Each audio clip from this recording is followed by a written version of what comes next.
এই ছোট্ট ফুলের মতন বাচ্চাটিকে আপনারা হয়তো সবাই দেখেছেন। এই ছোট্ট নিষ্পাপ ফুলটির নাম হলো অস্মিকা দাস। এই নিষ্পাপ ছোট্ট ফুলটি আর 5টা সাধারণ বাচ্চার থেকে অনেক আলাদা, কারণ আর বাকি বাচ্চারা যা করতে পারে অস্মিকা তা করতে পারে না।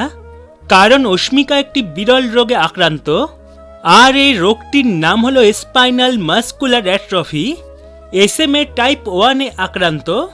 আর এই জিন ঘটিত রোগটি একটি ইঞ্জেকশনেই সারবে, কিন্তু এই ইঞ্জেকশনের দাম হলো 16 কোটি টাকা।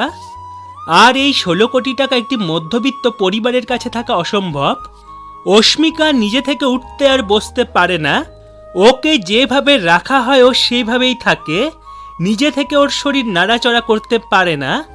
মানে একটা 1 বছরের বাচ্চা যা করতে পারে অস্মিকা তা করতে পারে না।